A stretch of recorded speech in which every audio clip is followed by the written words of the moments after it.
purpose of the organization.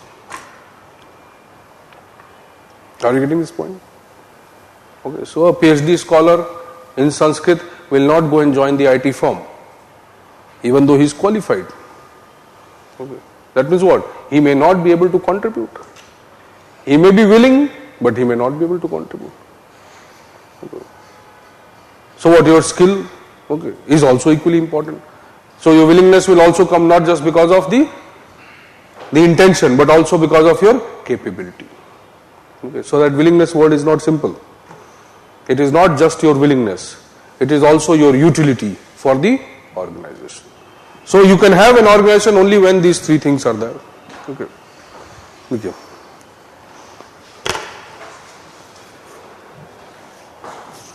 Okay. Organizations लिखिए.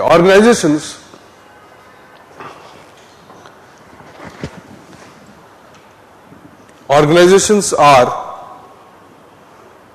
inevitable as they are the best means to fulfill the variety of human needs, as they are the best means to fulfill the variety of human needs. They are inevitable as they are the best means to fulfill variety of human needs. Be it, next slide, लिखिए, be it political, socio-cultural, be it political, पहले लिख लो इसको, जहां से बोले, be it political, socio-cultural, economic, technological,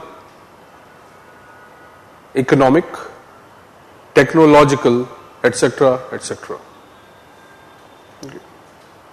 पिछला line छूटा है, रुक जाओ 2 मिनट, ठीक है, एंड में लिख लो इसको, it's okay, fine. So there may be variety of needs, okay, but organization is the best means. Why it is the best means? Because it is organized. Now you compare an anarchic way of fulfilling the needs and an organized way of fulfilling, which is better? The organized way. So organizations become inevitable. They govern the human life. Okay, right from the smallest thing, okay, to the highest, something like the Mars or the satellite, or you want to explore the cosmos, whatever. Okay, so right from the smallest thing, as simple as a toothpaste or a toothbrush or whatever, everything will be fulfilled through the organizations. Okay. So you can understand the utility of the organization, because we are not living as individuals, we are not living as nomads. So even society is like an organization. State is an organization. Administration is an organization. Economic system, market is an organization. Okay. The forms may change because the nature of function will also influence the organization. But what is their purpose? Their purpose is what? That as organizations are inevitable, there must be some design of the organization which will be the most rational design. Fine. Click here. Now you write. Organizations can be classified further. Organizations can be classified further on the basis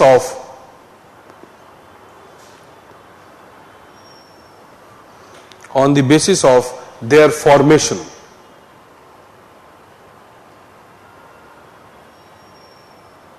As number one, लिखिए, formal. As number one, formal oblique artificial.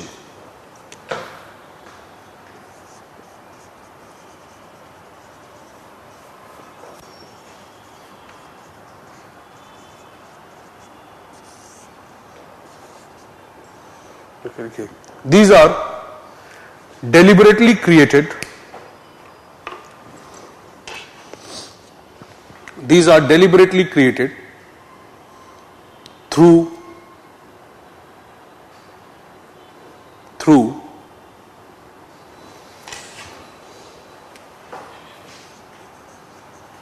laws,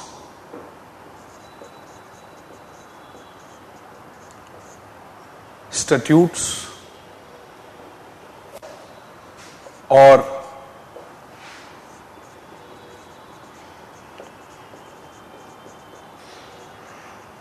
legal provisions, maybe of any type, to laws, statutes, or legal provisions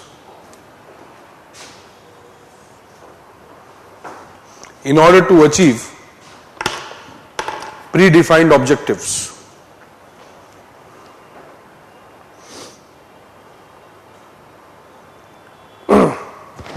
Here, the design is purely formal. Here, the design is purely formal. Purely formal. What does it mean? Everything has been defined. You cannot do anything according to your wishes. Okay, likhe. Formal. Okay. Formal means everything is pre-designed. Formal means everything is pre-designed.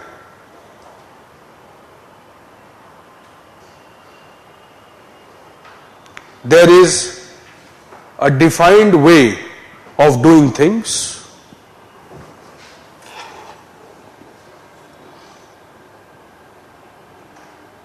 And also punishments for not doing it.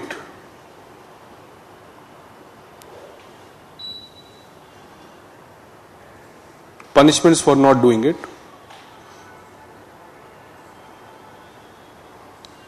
This system is highly mechanized in nature. This system is highly mechanized in nature. There is no scope of subjectivity or individual discretion.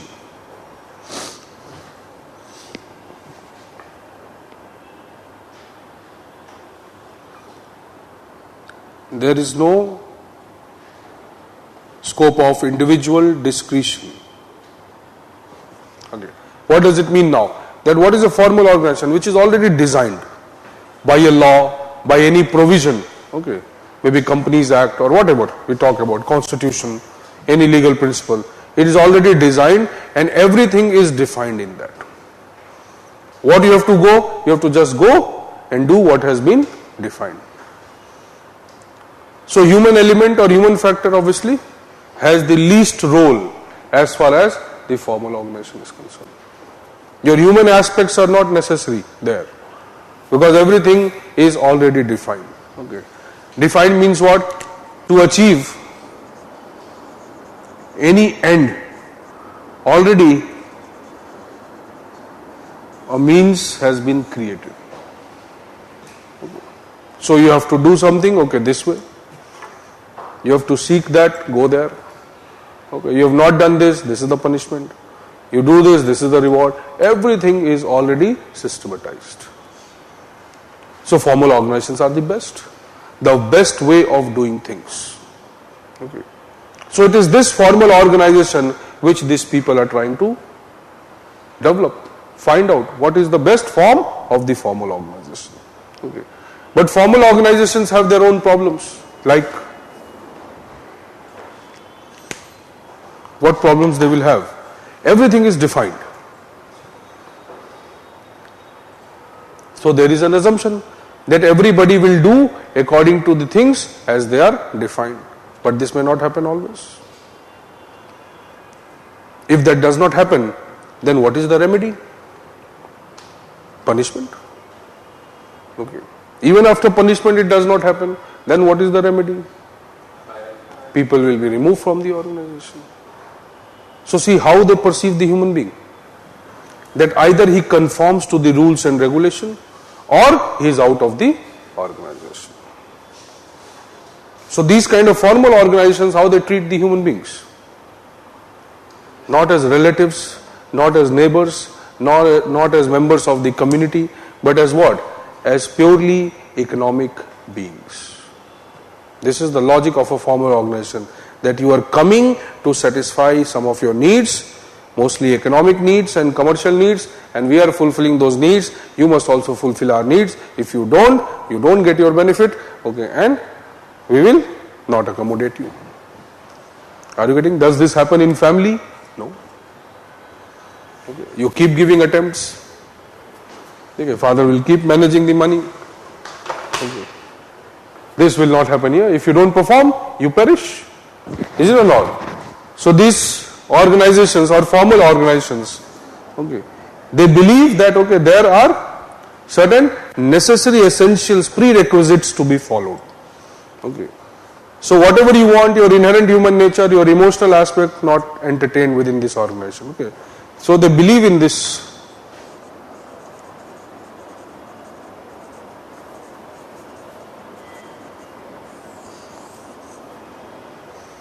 Perform or perish.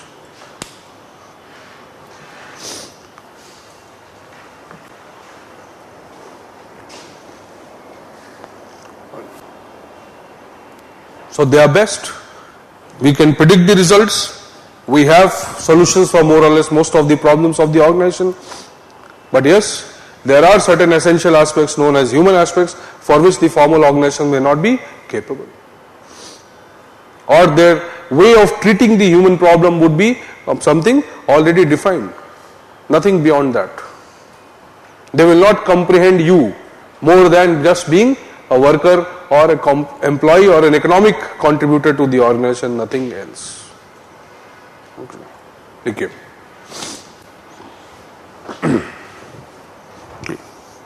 Formal organizations are highly rule-based,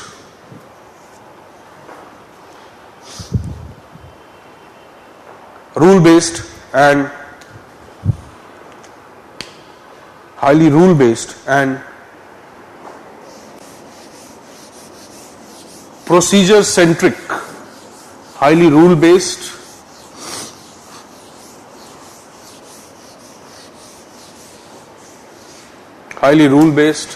and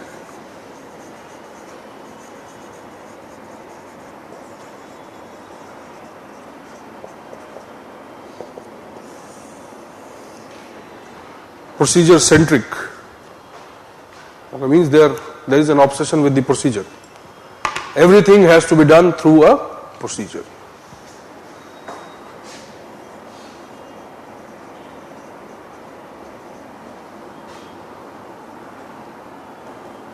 Or you can simply write this way: procedure for everything with a procedure. That is the logic.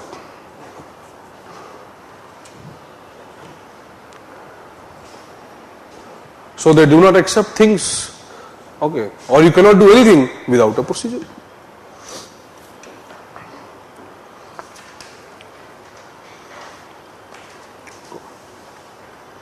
Okay, this eliminates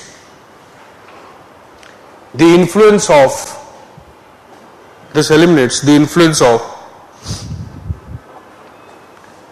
any subjective human factor. Same things which we wrote: values, culture, emotion, whatever. Okay. So formal organizations assume that human beings or employees, okay, they are entities who can be restricted into a mold. This is a mold we have created, and the people can fit into this mold. Okay. So they have a very conservative view of human beings. Okay. But that is important because we need to do things, so we have to organize them. Every day we cannot change the organization's procedure and structure. Okay, so we have to continue with that. Okay, now see, imagine that I have assumed that this is the best pen. It is a particular type of pen. Now it can be used where? Can I use it for writing on the paper? No. So if I say this is the best pen, then I will have to use this pen only where this works the best. Impossible that I can use it anywhere else. That means what? For this best pen, I need a best surface also. And for me, out of all the available surfaces, maybe the whiteboard will be the best surface. Are you getting? So this pen's utility is only possible when there is a whiteboard. Even though it is the best. But it can be only utilized when there is a whiteboard. Else, it is useless for me. That means what? Any ideal structure I create, it will have a particular type of function. It will work in a particular type of environment or situation.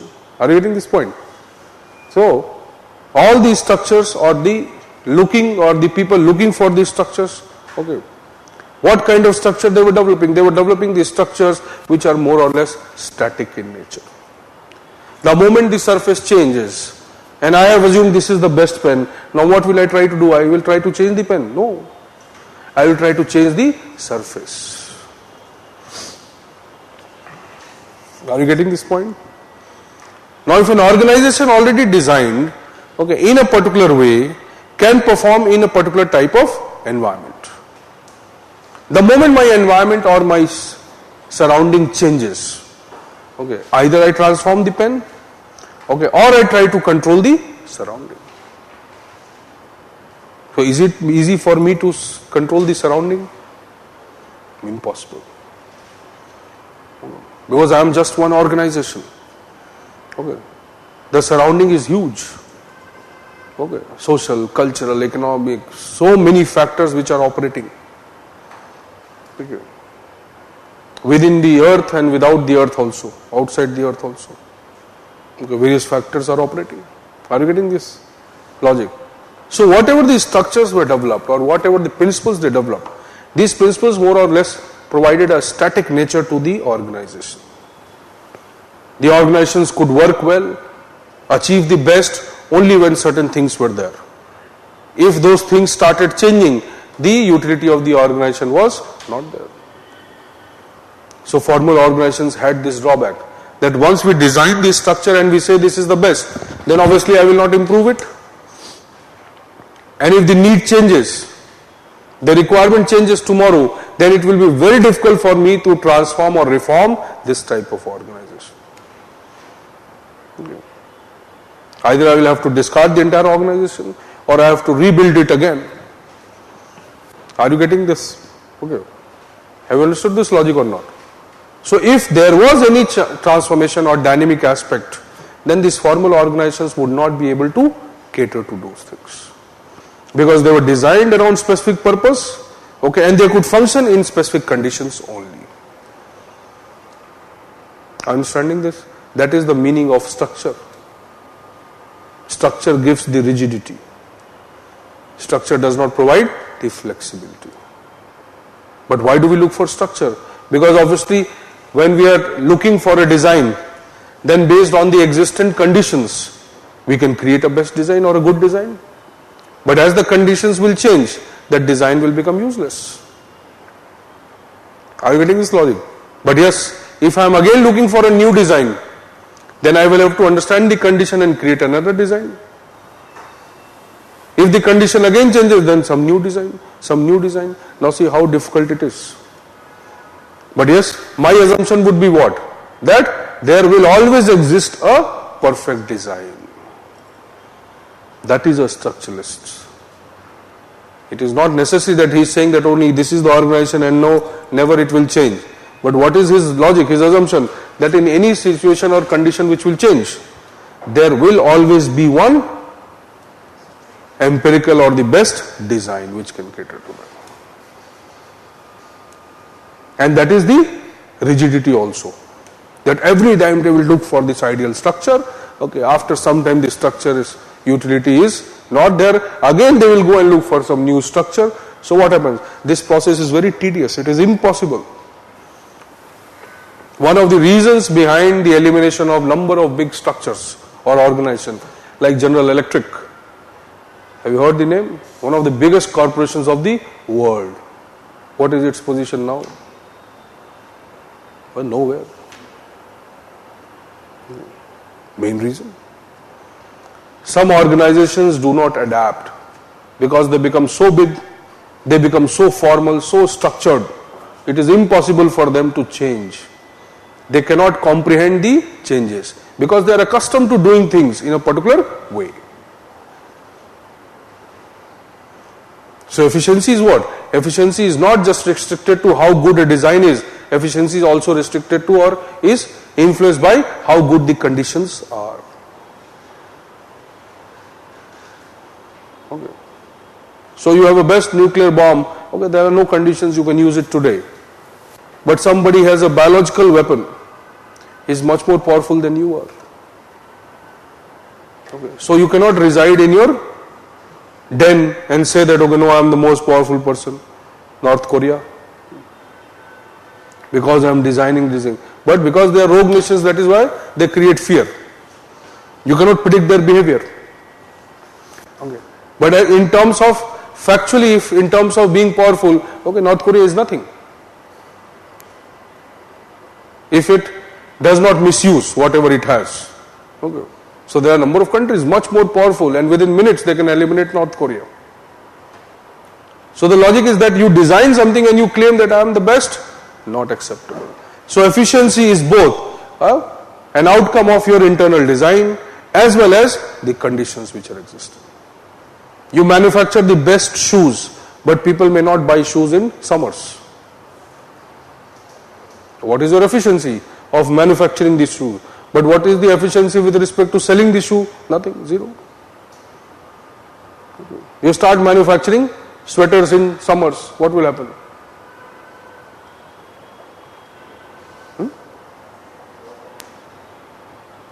Your input to output ratio will be negative.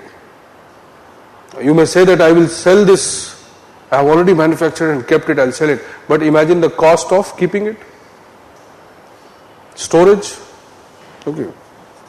And the product will become outdated. Maybe in December some new design comes.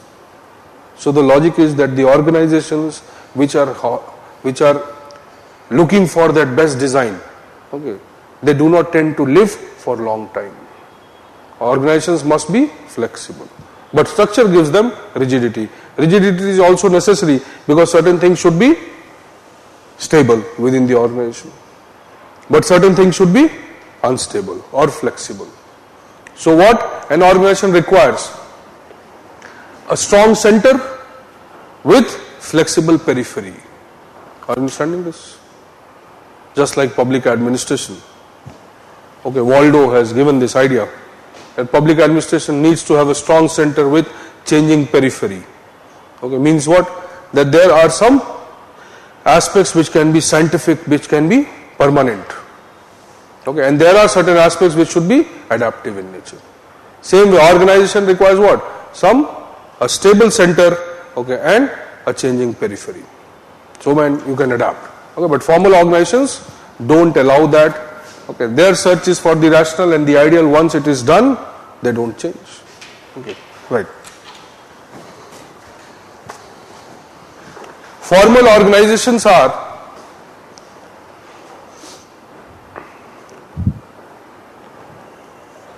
looking for stability.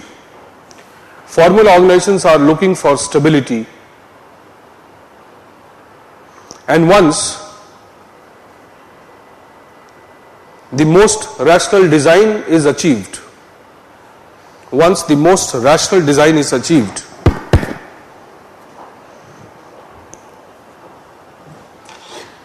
it becomes difficult for them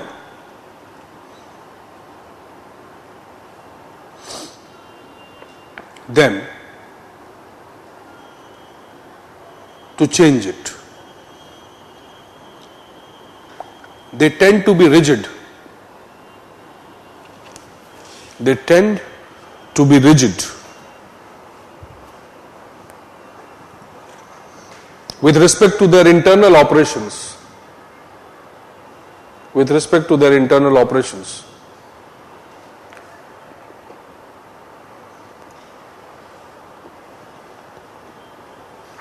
Most, internal operations, comma, most suitable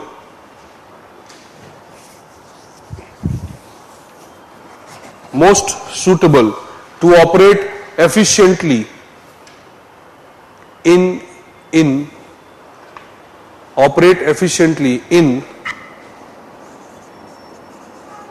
stable conditions.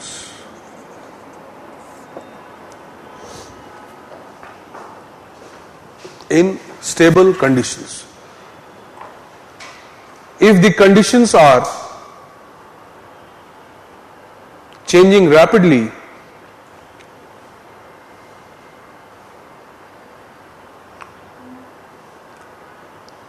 then the formal organizations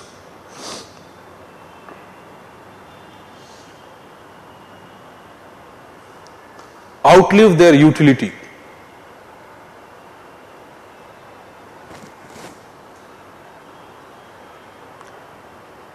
As they are not able to adapt,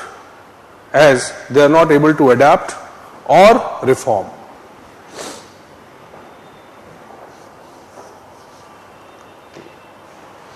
So most of the principles of the structure of organization that these people developed, they are basically the principles of the structure of formal organization. Okay. So we'll deal with that, but before that let us deal with the other type of organization. So one is formal, deliberately created, artificial, and the other is informal or natural.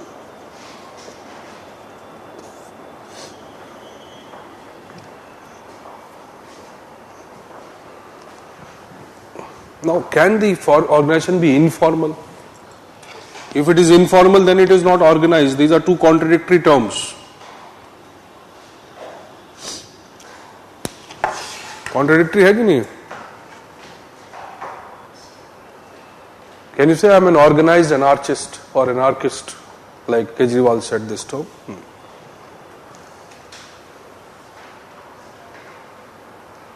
So I am an organized anarchist. Is it acceptable? No.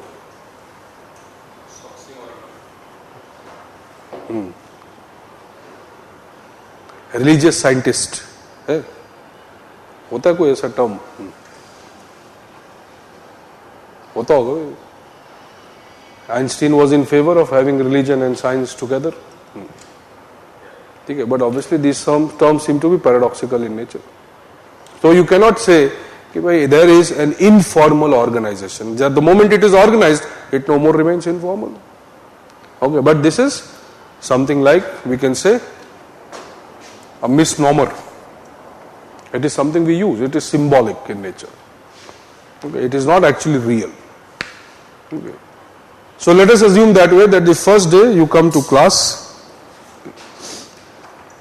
and you see, obviously there are certain number of students sitting. Okay. So first day, obviously your level of interaction, okay, level of the knowledge regarding your peers or your colleagues in the class will be highly limited. Okay. Even if you have to borrow a pen, you will ask in a very formal way, can I borrow it? Okay, then maybe you will clean it and give it back. After 10, 15, 20 days, okay, once you develop more emotional relationship, okay, the communication becomes more pronounced, okay, more casual in nature, then what will happen? Then you will take the pen, even chew the cap, put it and say, rakh le yaar. Why this has happened? The structure is same. But relationship is still formal. He is not your brother, not your sister, not your relative, blood bond, nothing. You still are coming as individuals in the class, working for your individual career, going back and studying, finish. Then what has changed? The structure has not changed. The purpose has not changed. Okay. But something has transformed. What is that?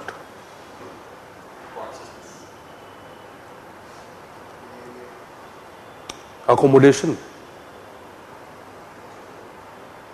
You have started accommodating more factors. Earlier, your purpose was purely objective in nature.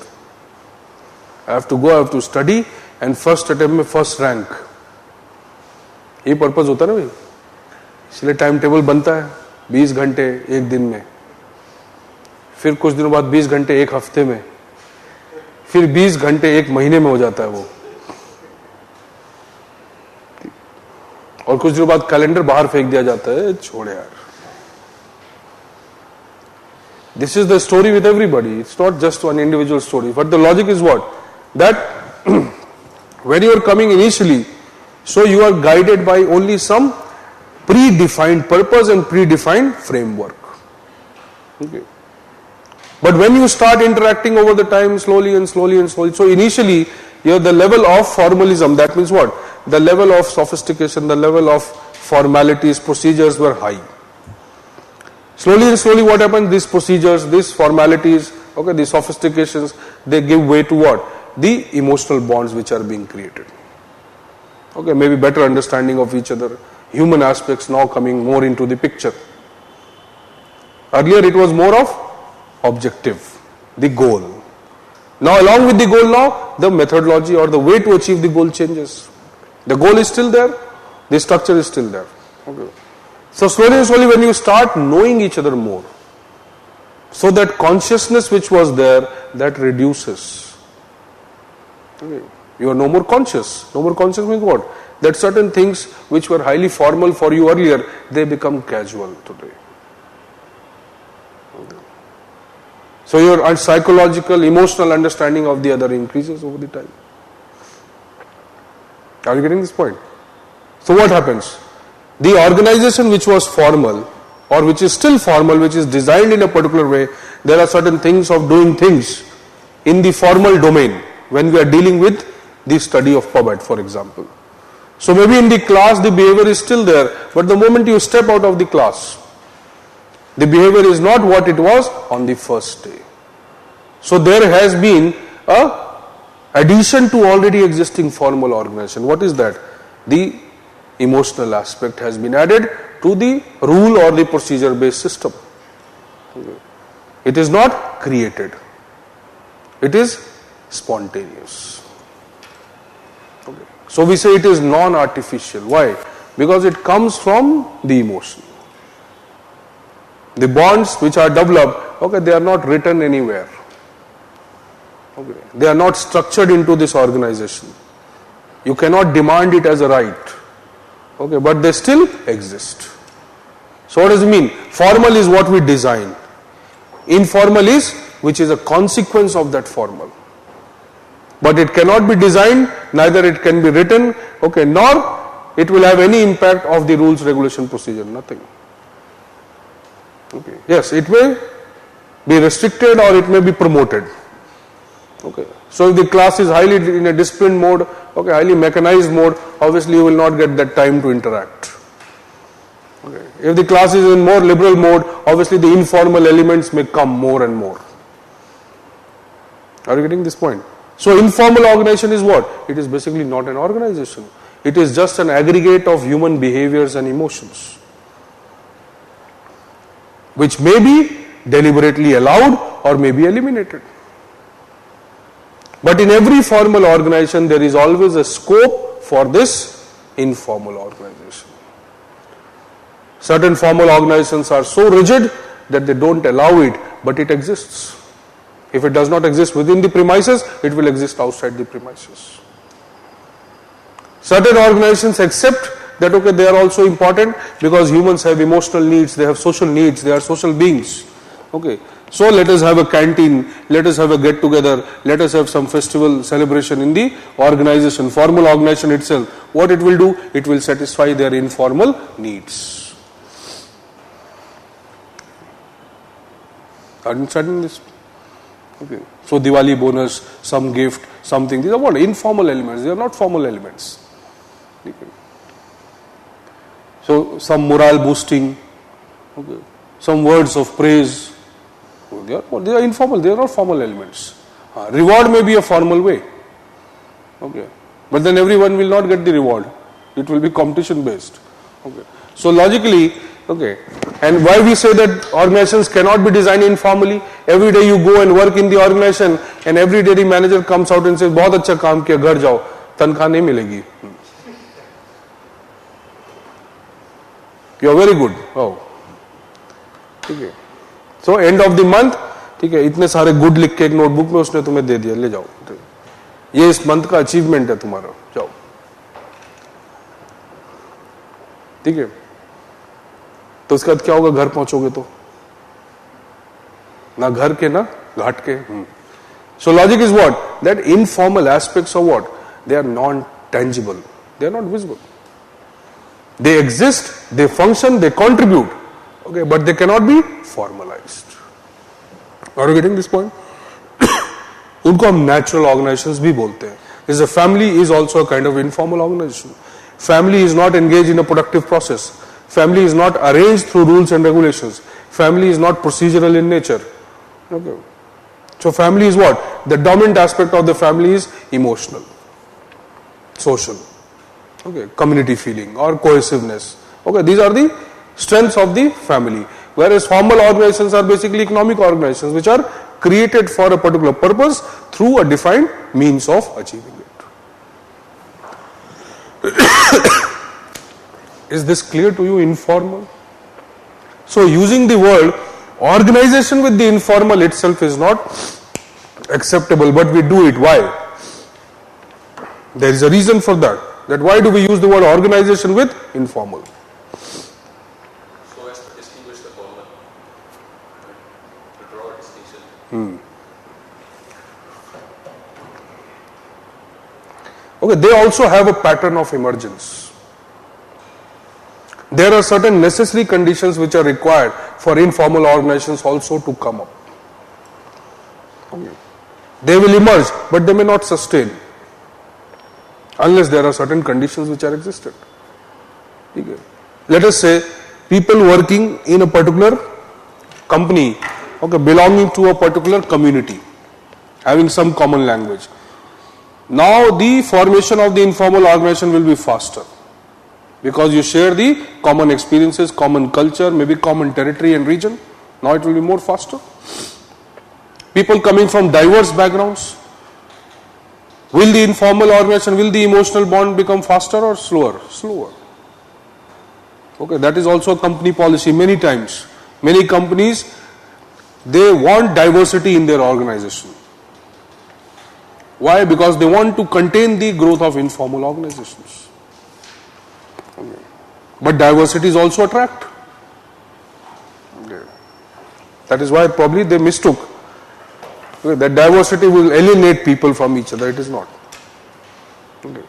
So logically what happens? That informal organizations also require certain conditions which are more or less there in most of the organizations. Okay. But somewhere the formation is fast, somewhere it is slow.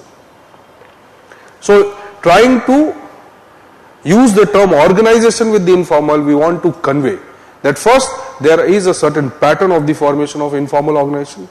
Okay. Secondly, it is, even though it is not recognized, it is not formally created, neither there is a deliberate attempt to do it, but still it has considerable power within the organization.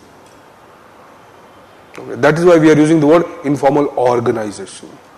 Because it may function like a group, it may function like a power system within the organization itself. It is capable of influencing the formal organization. Right, but we'll deal with the informal later when we study Mayo and so many other theorists. Right now you just have to understand what is an informal organization. Right. Thank you. Okay, informal organization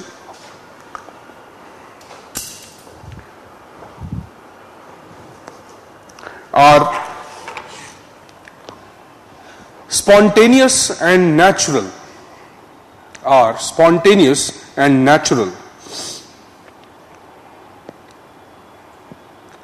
Spontaneous and natural as they are not created.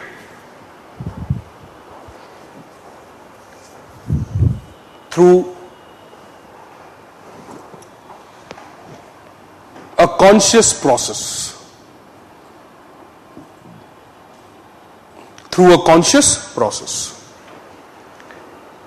they are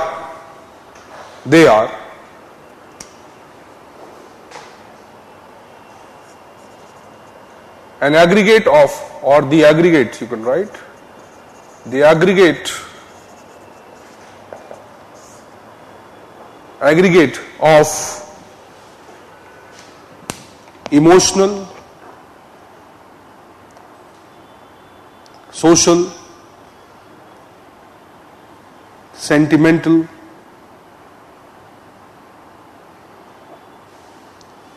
and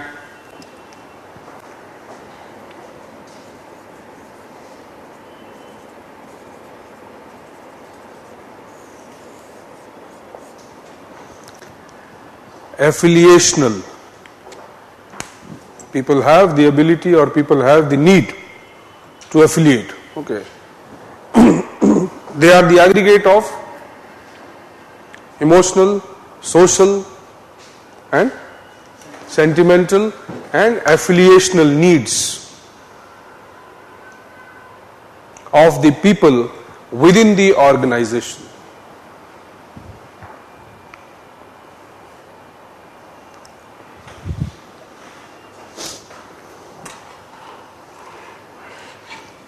They may not exist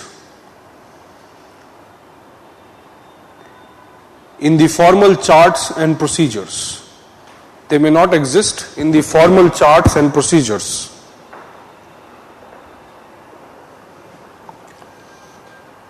But they are a reality in any formal organization.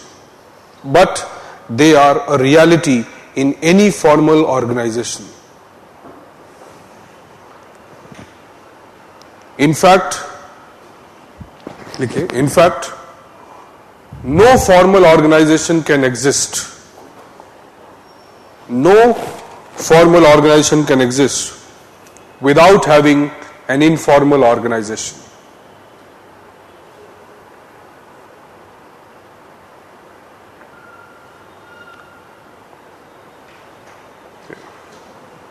That means what?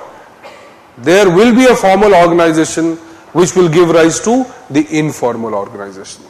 It will not be the other way. First of all, you cannot have an informal organization. Even if you have an informal organization, it will not be stable in nature. So informal organizations cannot create formal organizations. Not necessarily, not always. But formal organizations are the necessary conditions for the informal organization. Wherever you will have a conscious organization created, there is always a potential of having an informal organization. But not all informal organization will be converted into formal organization. 5 friends come together, 4 brothers come together, okay, start working, and now they want to create or formalize something. Impossible, not necessary.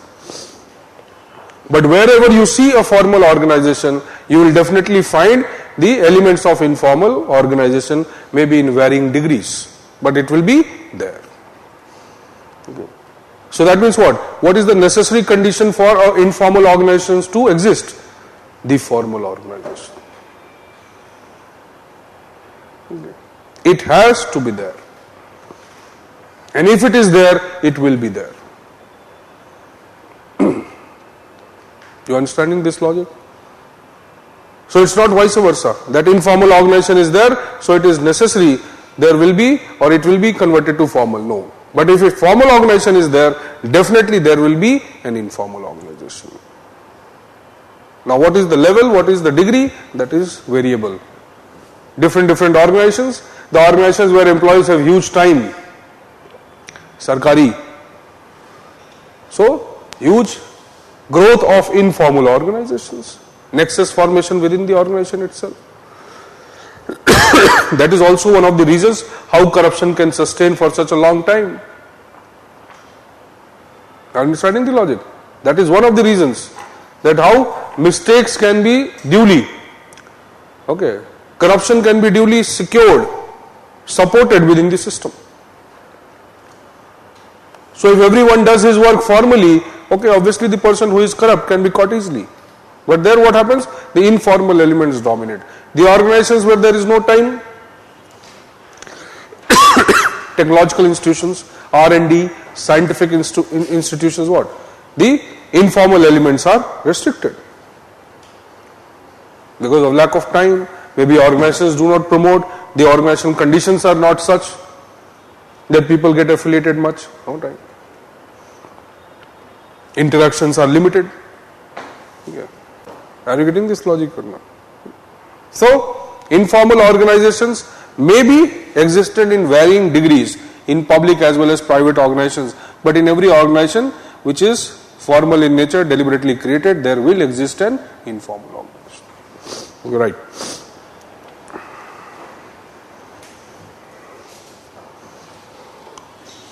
The word organization used along with informal. The word organization used along with informal seems to be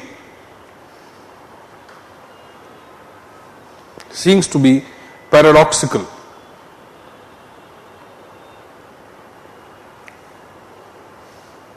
As these are natural and spontaneous,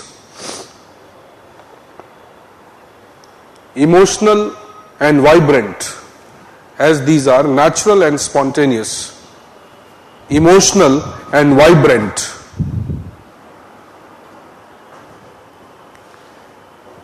they do not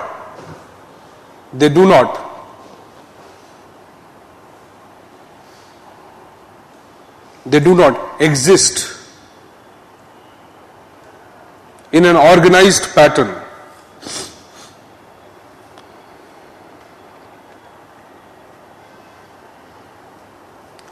Comma, but their emergence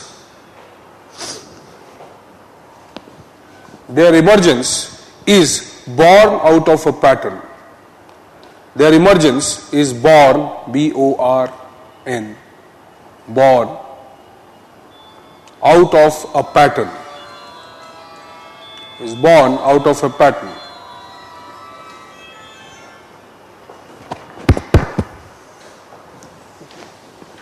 Over the time, when the informal elements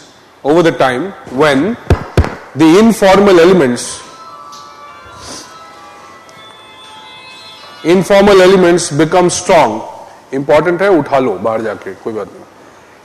Over the time, when the informal elements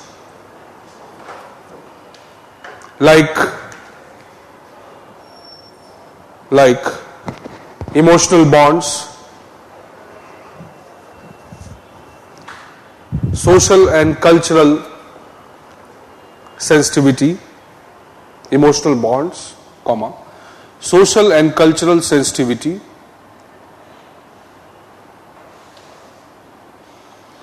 regional and communal feeling,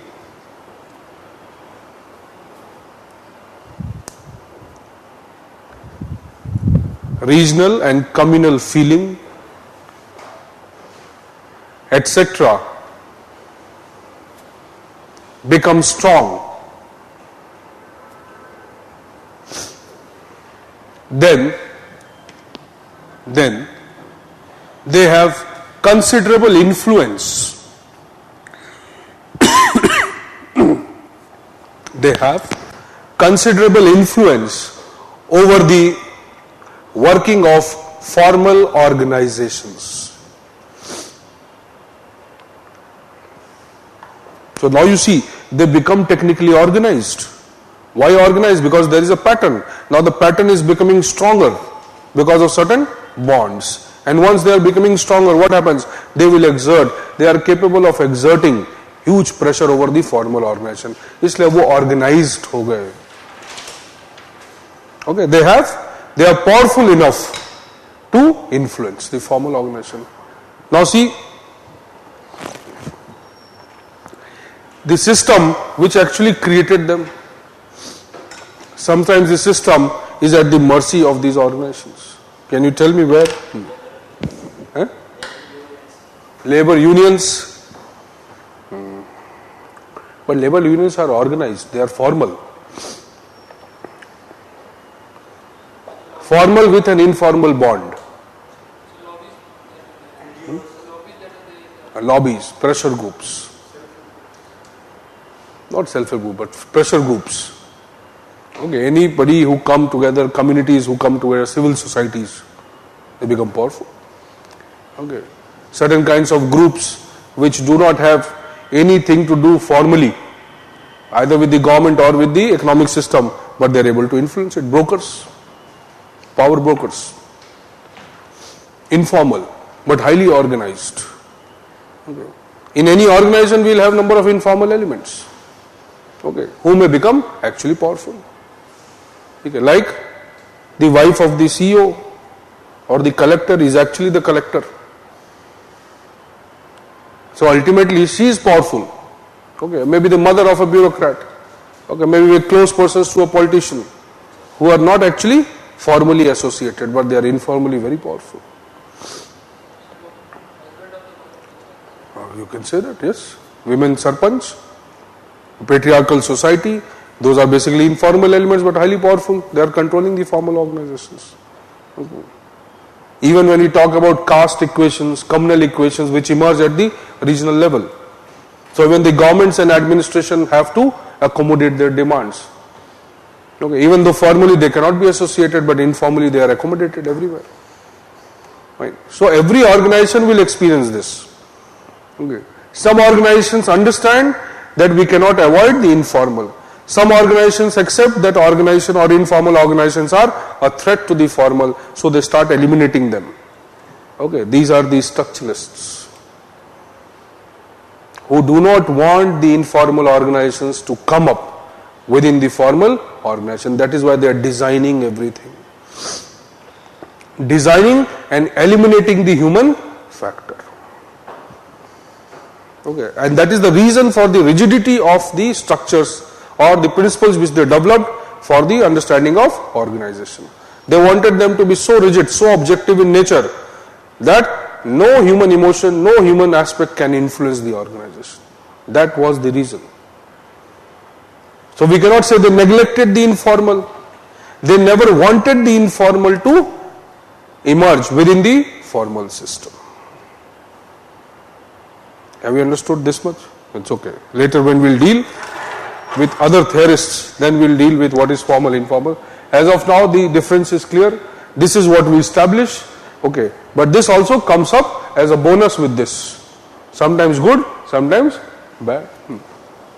Fine. So various principles of formal organizations were created by Fayol, Taylor, Gulick and so many other people. Okay.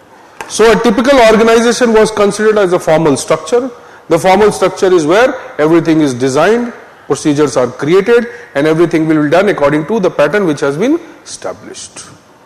Communication, control, interaction, exercise of power, authority, everything will be designed. Okay. So the structuralists were looking for that, the best formal design which is possible. So they developed certain principles. Now see how they viewed the organization. So this was technically the structure of the organization, the physical form in which the organization will appear or visible is the pyramid. Okay, it is obviously not a triangle. So something like a pyramid, okay, they visualize it like a pyramid, okay, which will have various levels. Okay. And there will be an apex occupied by a person which will have various levels. Okay. Various levels will denote a hierarchy. Okay. What is a hierarchy?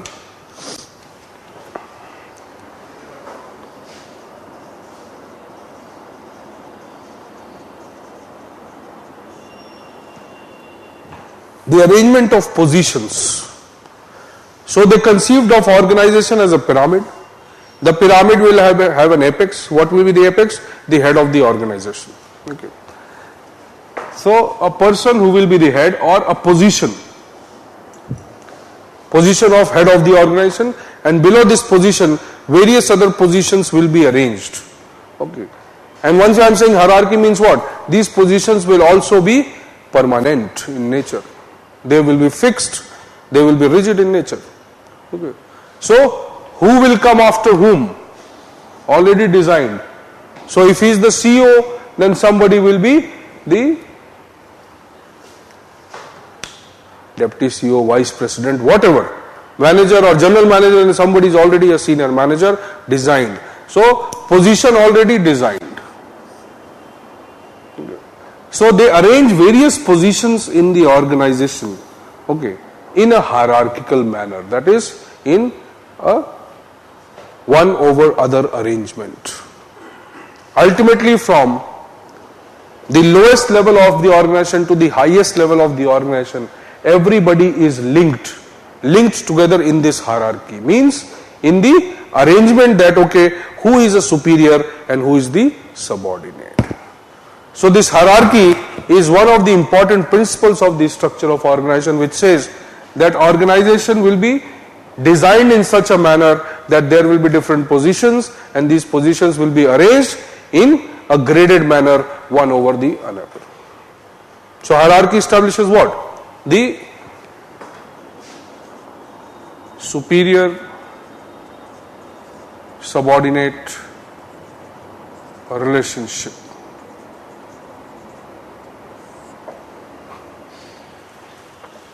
So arrangement of organization, okay, in a superior subordinate relationship based on the hierarchy. Now who is a superior, who is a subordinate? Obviously one who is higher on the hierarchy is a superior, and one who is lower or below him is the subordinate. Okay. Why he is a superior and why he is a subordinate? Just because he is occupying a post? Yes. But what is a post? So post is what? Post is it is a symbol of power and authority within the organization. It is a symbol of the nature of the function to be performed at a particular level. So as organization is created at, or various levels are created within the organization, and at every level there is a position which is created or number of positions which are created. They have authority, power and function. So based on this classification of authority,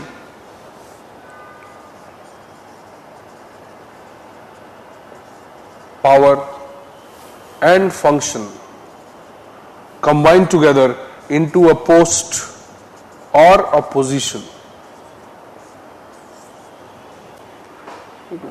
So likewise a gradation is done, grading from the lowest to the highest. And after this grading is done, these people are placed on different hierarchies or different levels on this hierarchy in the organization. So what happens? You can say an initial structure, a skeleton structure is created. That there is a top, there is a head. The head will do what? Maybe he will have all the functions and powers in his hand. Okay, then there will be a subordinate to this head. Who will he be? He will be designated as this. What kind of functions he can perform? This much. Okay. What jurisdiction he will have? The scope of jurisdiction is this much. So what kind of powers he requires? This much. Okay, give him this much. Same, then somebody below him, then somebody below him, then somebody below him. Likewise what? They create a skeletal framework of the organization. So hierarchy is the most important, is the first principle of the structure of organization. Sorry. Without hierarchy, can this come into picture? Impossible. Even if you arrange everything, goal, purpose, material, then how will you locate it? Where will you locate it? How will you classify the nature of functions? So you have to arrange it on a hierarchy. And why it is hierarchy?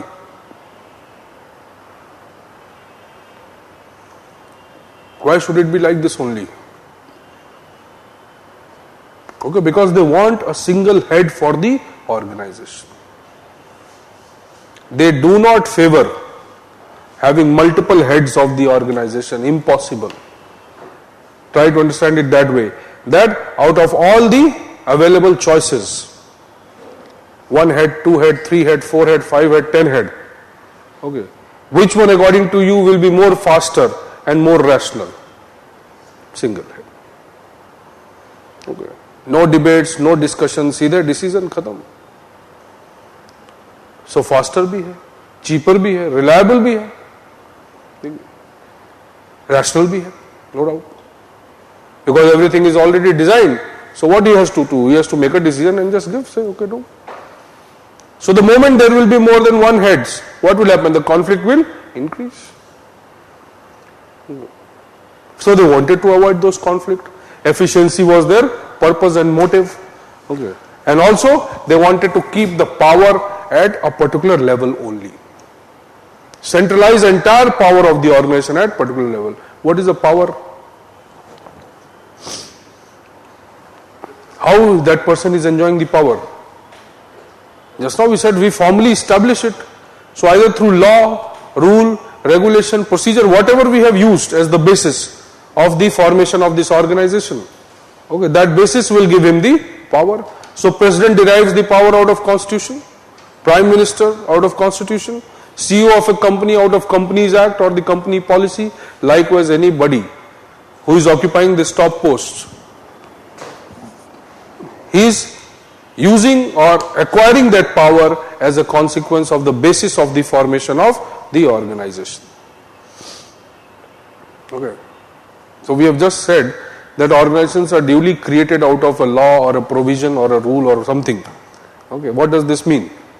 That they are legitimate, they are legal and legitimate.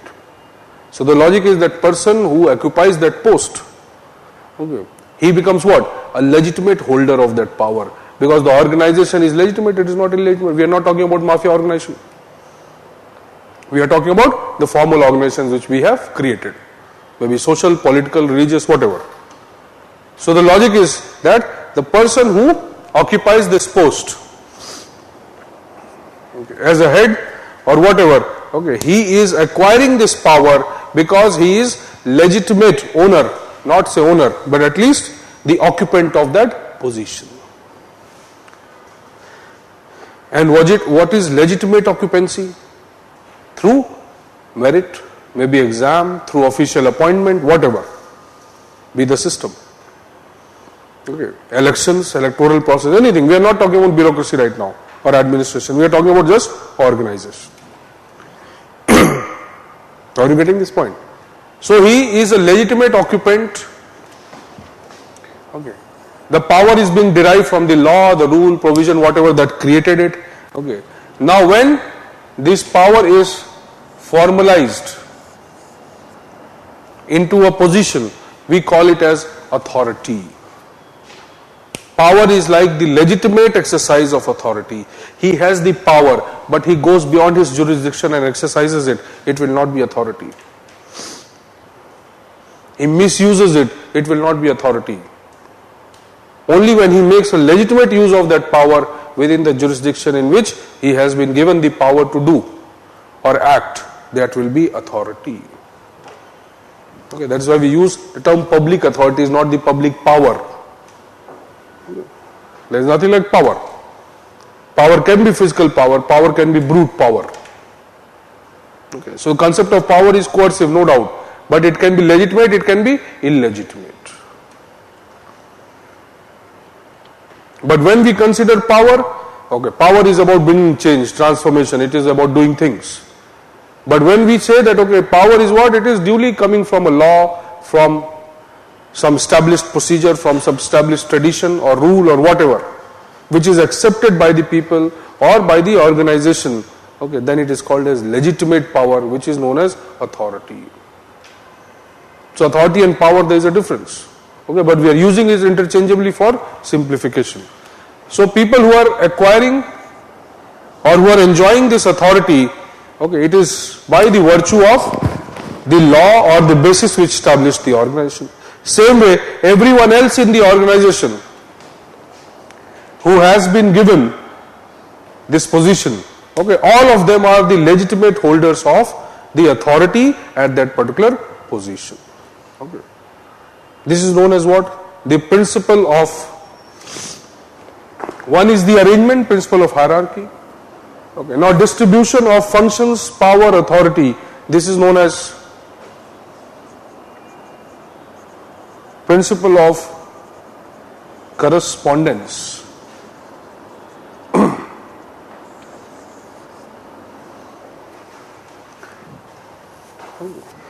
The authority, responsibility, functions are corresponding to each other. Now at the higher level, more responsibilities, more functions, the power has to be, or authority has to be commensurate to that. Okay. As you move to the lower levels, maybe the nature of function becomes quantitative more and qualitative less, but the power required may be less because you are not performing qualitative functions. So at various levels or at every level you can say the authority, the function and responsibility, they are duly arranged, quantified in such a manner that it creates a rational structure. That is known as principle of correspondence. So principle of hierarchy, principle of correspondence and principle of centralization of authority, that is single head. Okay. So having a single head known as the principle of centralization or unity of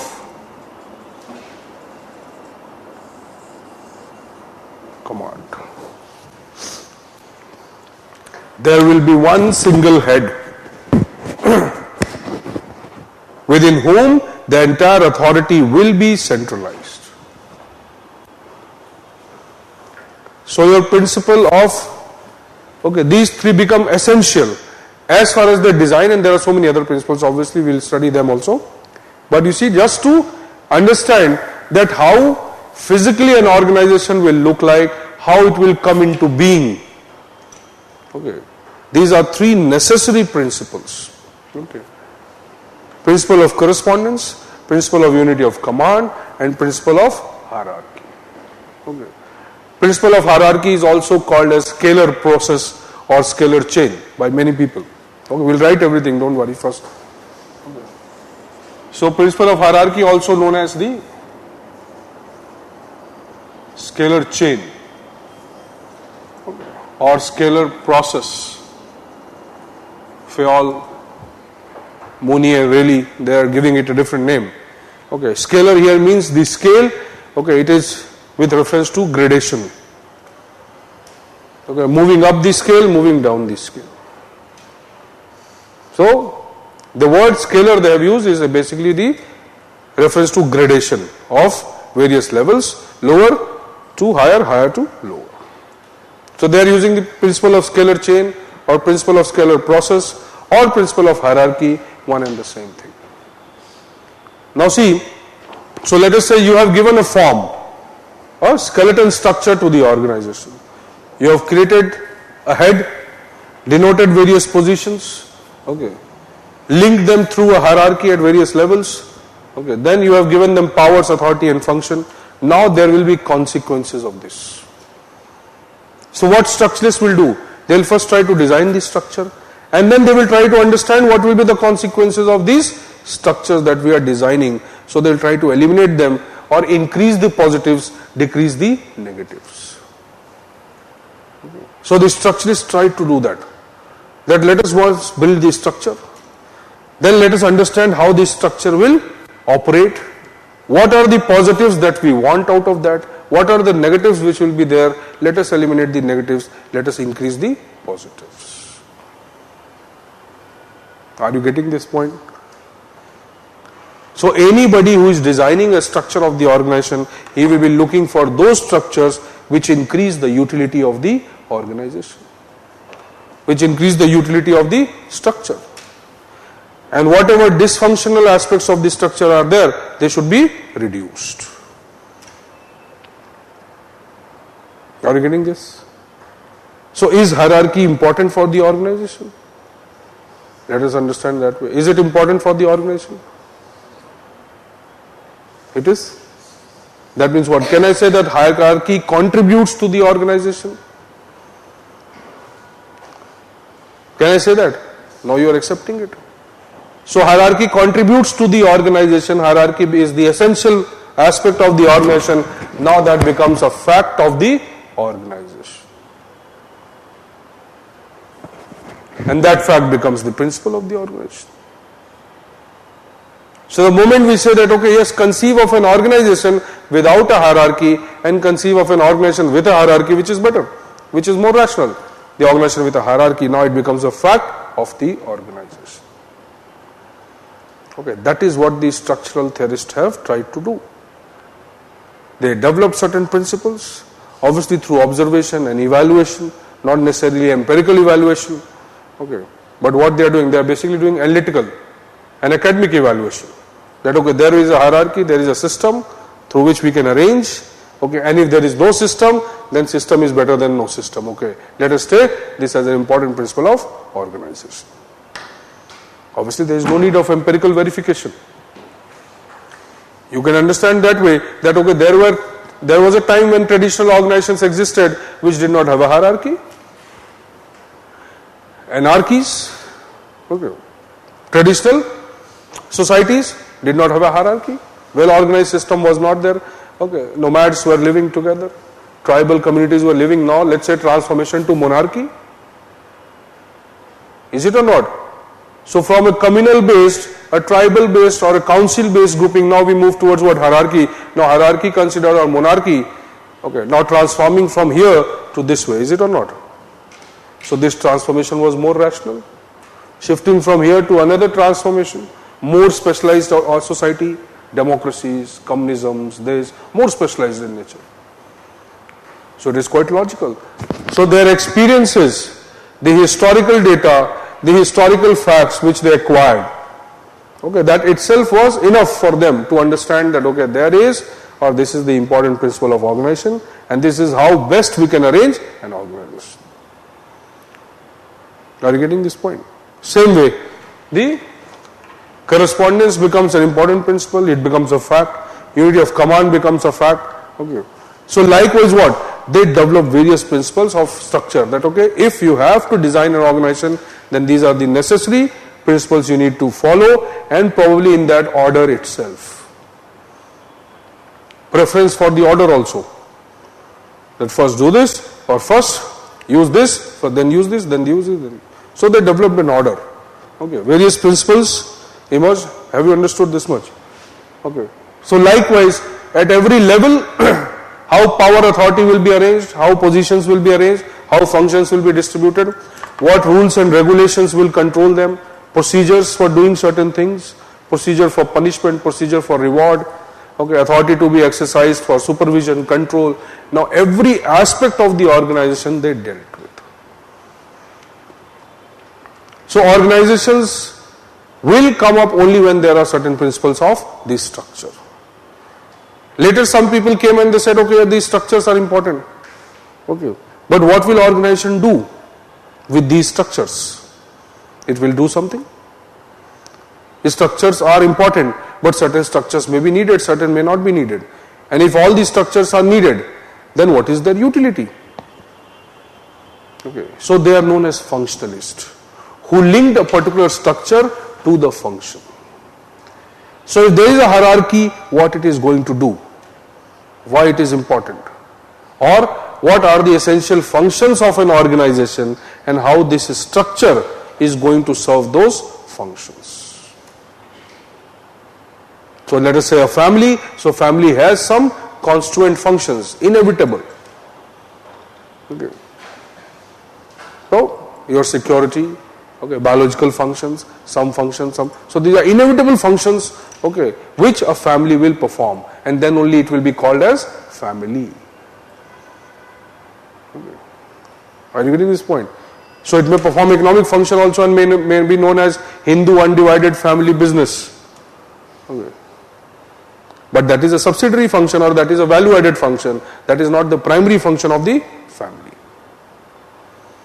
Okay, so same way they said that if there are principles of the structure of the organization, then there will be certain principles of the function of the organization. That there are some necessary functions, only when this happens, then there will be an organization. Now are you understanding this? So structuralists and functionalists are not very separate from each other. Structuralists are looking for the design.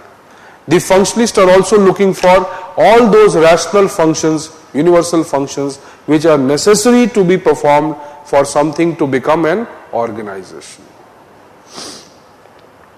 That means what? An organization is doing technical activity, an organization is doing commercial activity, but an organization is not doing R&D or financing or budgeting. Okay, then organization will fail. So there will be some inevitable functions which are necessary for any organization to exist as an organization. They are functionalists. So technically what? They are also structuralists. Why?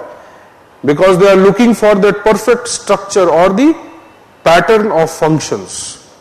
Structure is what? A pattern. So they are looking for a pattern of functions which are necessary to be performed for having a pattern of organization.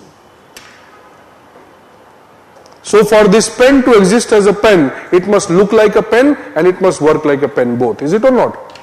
So structuralists are looking for how it should look like a pen, and the functionalists are looking for, okay, how it can function like a pen. Have you understood this much? Circuit जल गया कि अभी चल रहा है? Okay. कौन सी chip है? P5? Okay, write few questions.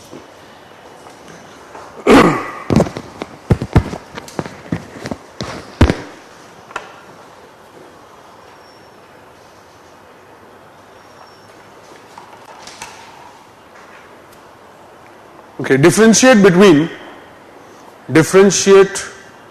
between paradigm 1 and paradigm 2. Paradigm 1 and paradigm 2.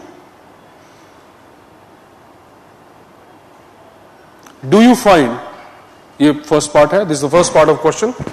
Second part, do you find any undercurrent of similarities?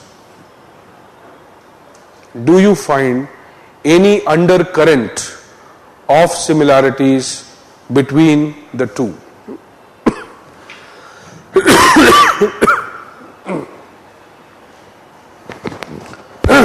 लिखिए. Second question. If positivism was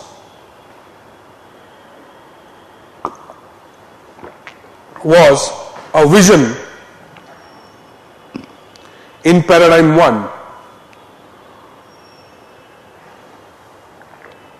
it became a reality in paradigm 2. If positivism was a vision in paradigm 1, it became a reality in paradigm 2. Comment. Have you understood the question? Okay. Third लिखिए. What were the functional developments? What were the functional developments as far as the American society is concerned?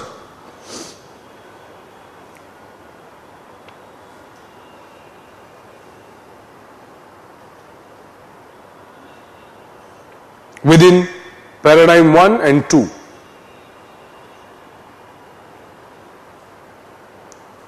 Within paradigm 1 and 2. Did it have, next line, did it have any impact on the scope of study,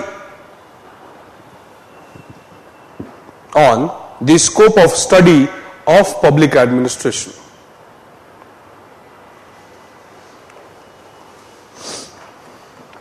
Okay, next लिखिए. Within quotes you write, organization is, within quotes, okay, organization is a consciously coordinated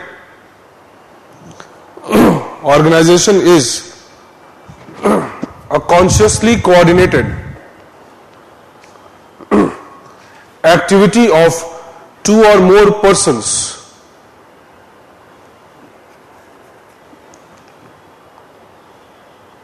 towards two or more persons towards a common purpose. Unquote. Comment. चाहो तो white का नाम लिख सकते हो, Bernard का नाम लिख सकते हो. They all are of the view that it is a conscious activity, duly coordinated. Yeah. Have you understood this sentence? Consciously coordinated activities of two or more persons working towards a common purpose. What does it mean? We are talking about formal organizations. Okay. One more you write, because there is a holiday for 2 days, so you have so much of work to do. Okay. You don't develop informal organizations. Okay. Right. Distinguish between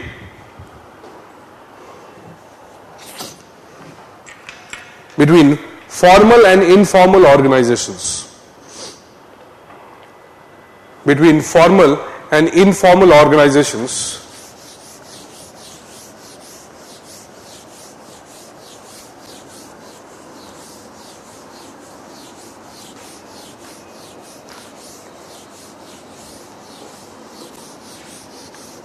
between formal and informal organizations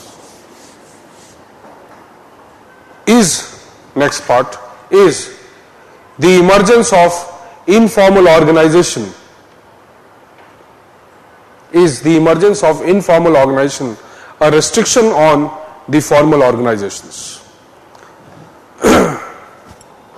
Write only basic things, because till now we have not studied elaborately the informal organization.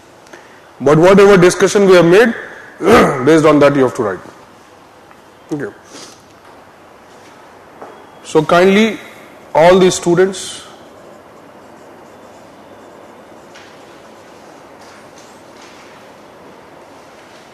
online, offline, obviously there are online so many students, so this is my number, okay, and so you WhatsApp me, obviously your name and the batch.